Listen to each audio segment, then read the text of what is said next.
ANC says it's feeling the heat when it comes to corruption, but many South Africans will say, never mind the heat. Our house is on fire. So let's explore the scale of the problem. ANC reporter Michael Marillier is tracking this one for us. And Michael, a very good morning to you. I mean, I know that you've been looking at data from the Corruption Watch. What are we seeing here? Yeah, absolutely, guys. So they release figures on the number of whistleblower reports that they get each and every year, and simply astounding when you actually look at the raw numbers. Let's focus on that very quickly. So Corruption Watch saying that they've received 3,700 reports involving possible corruption, abuse of power, malfeasance, financial mismanagement, all those sorts of things. This was simply in 2019.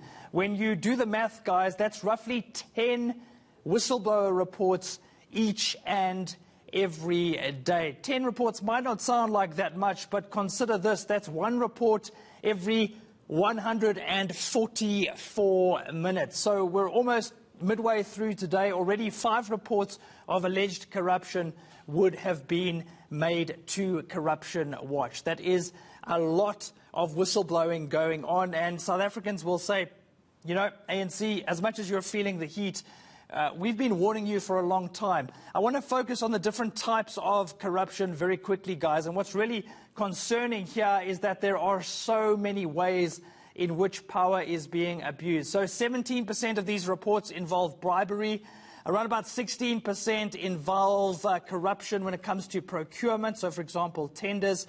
15% involve the mismanagement of funds, another 15% the abuse of power, 5% the dereliction of duty, fraud making up almost 10%, 13% involve corruption when it comes to employment. So, for example, jobs for friends or jobs for relatives. So, as you said, the fire has been burning, the house is on fire.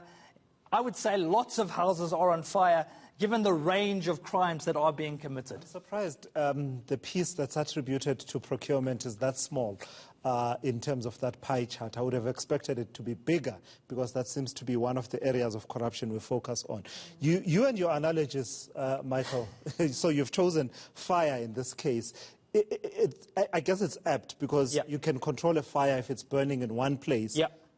But the issue about corruption is that it's spread, you know, like a wildfire to every sector of society. Absolutely, Tulis. And when we focus on our next graphic, you'll see that as well. We're going to look at where these reports are actually coming from. So what are people actually complaining about when it comes to particular sectors? 20% of the reports are linked to the provincial government. That's down slightly compared to previous years. 26%, so almost 1 out of every 4, guys, is local government. That's concerning, because that, of course, is the coalface of service delivery. Almost 30% are linked to the national government. And finally, guys, this is really interesting. 1 out of 5 linked to the private sector. Corruption Watch actually telling ENCA that we have seen a spike in complaints linked to the private sector. That may be because people are more aware of these sorts of things because of the state capture inquiry. But finally, let's focus on the hotspots. And what's, again, really concerning here is that these are areas which deal directly with service delivery. 12% of reports are linked to policing.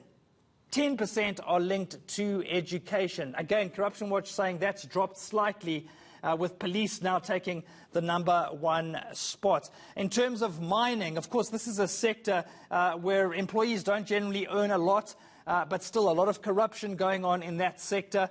And if you've ever been stopped by the police for speeding or checking your license, perhaps you can relate to this.